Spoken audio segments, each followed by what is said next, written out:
묘지경매 네. 정말 이 방송을 듣고 이제 대표님의 책도 읽고요. 네. 시작을 하면 네. 정말 소액으로도 네. 확실히 할 수 있는 건가요? 저는 세종시에 살고 있다 보니까 이 하락장을 직접적으로 체험하고 있습니다. 경기가 안 좋은 걸 느끼고 있는 건데 사람들이 보통 하락장일수록 무언가를 사기를 꺼려합니다. 하지만 이런 시기일수록 내가 주택이 없을 때는 이 시기를 적극적으로 활용하는 게 좋을 것 같습니다. 결국 장기적으로 나라에서 밀기 때문에 좋아질 수밖에 없는 곳입니다. 그러면 이제 좀 일반적인 걸로 또 네. 한번 넘어가서 혹시 뭐 부동산 네. 요즘 분위기 이렇게 봤을 때 네. 뭐 좀 이렇게 전망이나 네. 좀 느끼시는 바나 이런 게 좀 있으신가요? 저는 세종시에 살고 있다 보니까 이 하락장을 직접적으로 체험하고 있습니다. 경기가 안 좋은 걸 느끼고 있는 건데 사람들이 보통 하락장일수록 무언가를 사기를 꺼려합니다. 하지만 이런 시기일수록 내가 주택이 없을 때는 이 시기를 적극적으로 활용하는 게 좋을 것 같습니다. 근데 지금 세종시 네, 제가 가보진 않았는데 이제 뉴스로만 접하는데 네. 뭐 거의 뭐 40% 반토막 맞습니다. 거의 2년 전 가격으로 돌아가고 있습니다. 근데 세종시가 제가 맨날 이렇게 데이터를 볼 때 좀 신기했던 게 전세가율이요. 네, 이게 매매가는 막 10억 이런 것도 있었는데 네, 막 전세는 3억 이러더라고요. 네, 맞습니다. 너무 차이가 많이 나가지고. 이게 왜냐하면 공무원분들이 보통 이제 이주를 하면서 주택들을 많이 가지고 계십니다. 그런데 이 상황에서 외부 투자자들이 들어오면서 매매가 올려두었는데 실거주하는 사람들이 그만큼 수요가 있어야 되는데 그게 받쳐주지 못하다 보니까 임대가와 매매가 차이가 큰 겁니다. 결국에는 그 투자자들이 들어온 물건을 네. 실거주 그 지역에 네. 실거주 하시는 분들이 사야 되는 거죠. 예를 들면 이런 겁니다. 우리 서울은 누구나 살고 싶어 하지 않습니까? 그렇기 때문에 전세가가 비쌉니다. 하지만 세종의 경우에는 뭐 대전, 인근 이런 분들밖에 없기 때문에 수요가 제한적인 거죠. 그런데 이제 소득이 물론 안정적이긴 하지만 네, 상대적으로 높지는 않을 수 있기 그렇게 때문에 높은 편은 아닙니다. 네. 그 10억을 받아줄 수가 없는 거군요. 맞습니다. 네. 그렇구나. 보통 이제 우리가 세종의 아파트들 뭐 등기부등본을 떼어보면은 전국적으로 많이 가지고 있습니다. 그래요? 뭐 대전, 뭐 전라도, 뭐 서울 다 가지고 있는데 이 사람들이 내가 실거주하는 게 아니라 투자 목적으로 다 사둔 겁니다. 그렇기 때문에 진짜 실거주 수요와는 별개인 시장인 거죠. 그러니까 실거주는 전세가잖아요. 맞습니다. 네. 그렇구나. 그러니까 그 매가를 받아줄 수가 없는 거예요. 네, 맞습니다. 그럼 앞으로는 어떻게 보세요? 앞으로는 저는 영원한 하락은 없다고 생각합니다. 결국 하락이라는 건 시장이 성숙되는 과정이라고 생각합니다. 세종시 제가 처음 왔던 게 4년 전이었는데 그 당시는 우리 거기 아파트 입지에 따라서 가격이 달라져야 됩니다. 근데 세종시는 입지가 다르지만 가격이 세분화가 안 됐습니다. 근데 이게 상승을 하면서 세분화가 되기 시작했습니다. 상가가 좋은 곳도 더 올라가게 되고 학군이 좋은 곳들 나뉘게 되는데 지금은 그런 성숙화가 되는 과정이라고 생각합니다. 추가적으로 나중에 이제 상승을 할 때는 가격 차이가 많이 나게 될 겁니다. 입지에 따라서. 그리고 앞으로 좀 이런 기간을 거치고 나면 네. 더 이렇게 오르기는 할 것 같아요. 저는 장기적으로 세종시는 무조건 좋아진다고 말씀드립니다. 무조건 네. 좋아질 것 같아요.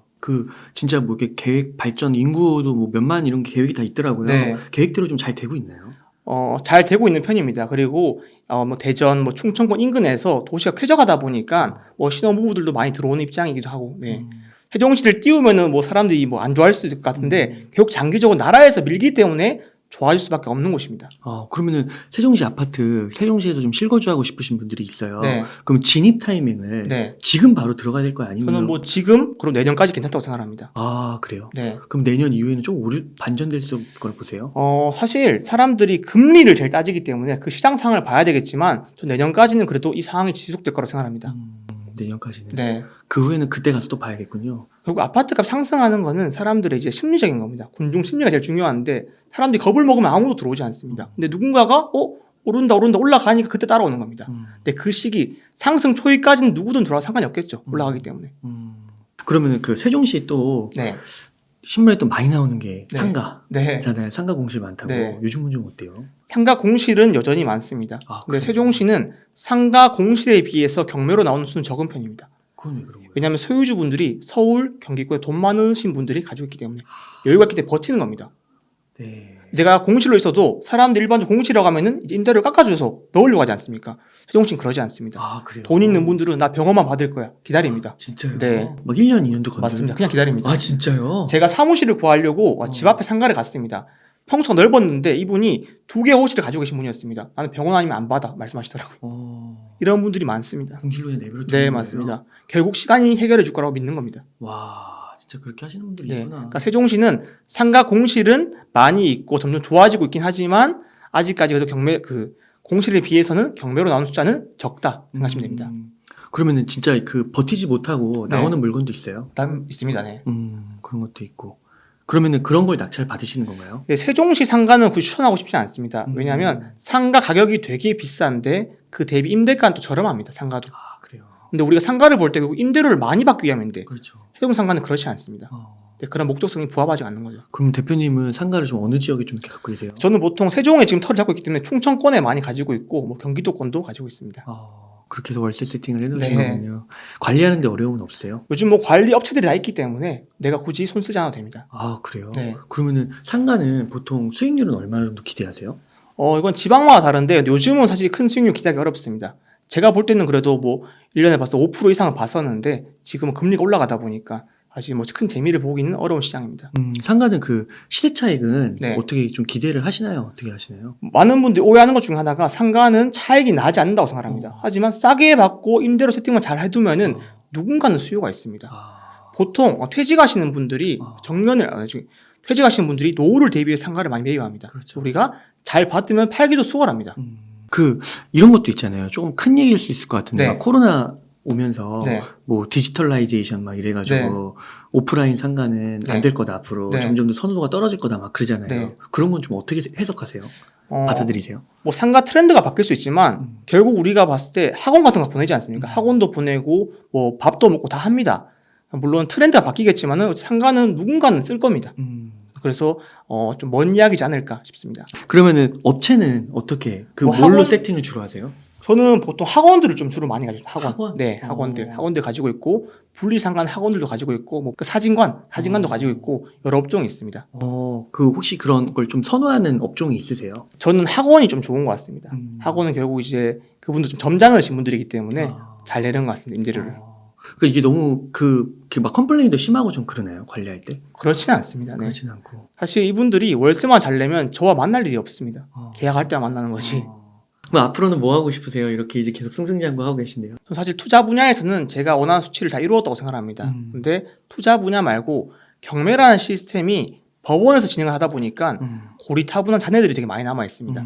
근데 이 경매에서 도움이 될 만한 스타트업들을 많이 준비하고 있습니다. 스타트업.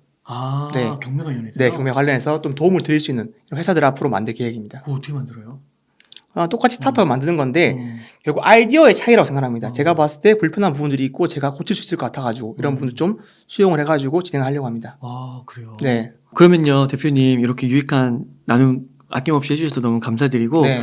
시청자분들께 네. 좀 끝으로 하고 싶은 말씀이나 강조하고 싶으신 말씀 있다면 좀 부탁드릴게요. 저는 묘지 경매로 돈을 벌었지만 여러분들에게 묘지 경매가 쉽다고 말씀드리지 않습니다. 충분한 공부가 필요하기 때문에 내가 이거를 할 수 있는 준비가 되었을 때 투자를 하라고 말씀드립니다. 그리고 경매의 본질은 싸게 받는 거기 때문에 내가 싸게 받아야지만 그만큼 수익을 낼 수가 있는 겁니다.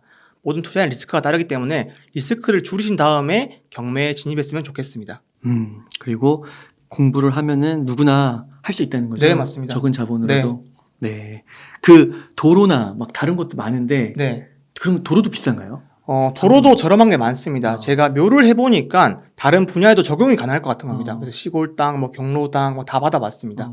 근데 이런 것들을 해결이 쉽게 될 것 같았는데 소송으로 가는 일이 좀 많은 겁니다. 그렇구나. 근데 그래서 저는 묘가 제일 좋다라고 근데 말씀드립니다. 묘가 그렇게 계속 나와요? 진짜 수량이? 많이 이제 물어보시는 게 묘가 한정되지 않느냐라고 하는데 뭐 그렇지는 않습니다. 그렇구나. 대표님 감사드리고 네. 그럼 이 정도에서 오늘 인터뷰 마무리하도록 하겠습니다. 네, 감사합니다. 이렇게 해서 경쟁 말고 독점하라의 도강민 대표님을 모시고 이야기를 나눠봤습니다. 긴 시간 동안 유익한 인사이트 많이 나눠주셔서 감사의 말씀드립니다. 오늘 고생 많으셨습니다. 네, 감사합니다. 감사합니다.